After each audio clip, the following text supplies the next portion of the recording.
coucou. Je dis n'importe quoi. Je dis n'importe quoi, mais... Gauchiste aujourd'hui? Oh non, putain. Je pense qu'on peut travailler sérieusement en rigolant, en déconnant, en ayant une atmosphère décontractée. Nous avons pris une décision que nous savions impopulaire. C'est pas le genre de la maison de pas assumer. Donc nous assumons cette décision. En 2017, on fait les ordonnances travail. Moi, je me dis, quand on fait les ordonnances travail, ça va être terrible.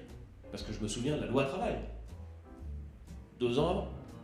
Manifestation monstre, tension maximale. Et on fait les ordonnances travail et ça passe. On fait la réforme de la SNCF. Et on termine le statut. On met fin au statut. Et on ouvre la concurrence, développe la concurrence. On dit comment est-ce que ça va se passer. On s'attend à des blocages complets. Mais ça n'a pas tant que ça, il y a des grèves, mais ça passe.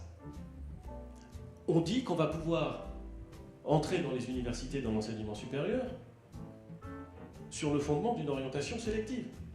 Si vous avez suivi l'actualité politique des 30 dernières années, vous savez que c'est une bombe. On le fait. Il y a des universités qui sont occupées. On les désoccupe. Et ça passe. Et donc, vous vous dites, au fond, même quand ça crispe, si, 1, on a un programme qui dit ça, et 2, on considère que c'est bon pour le pays, il faut y aller. Et donc, on y va. Et on fait la taxe carbone à un rythme beaucoup plus rapide que ce qu'elle avait été engagée, en sachant que c'est un rythme très rapide. On le fait peut-être lentement, en tout cas dans le switch, peut-être illisiblement, c'est possible. Mais c'est ça notre idée. Et on ne voit pas que ce qui est passé auparavant ne va plus passer. Le cap, il est bon et nous allons le tenir. Et c'est pas quand ça souffle qu'il faut changer de cap. Je dis n'importe quoi. Je dis n'importe quoi, mais... Si on ne prend pas les bonnes décisions, c'est une société entière qui s'effondre littéralement, qui disparaît.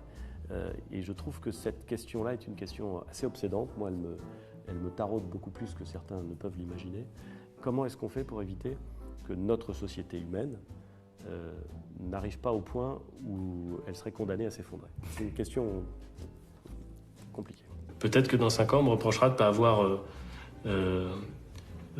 augmenté les efforts dans la recherche médicale parce qu'il y aura un virus qu'on n'a pas vu venir. Tu vois?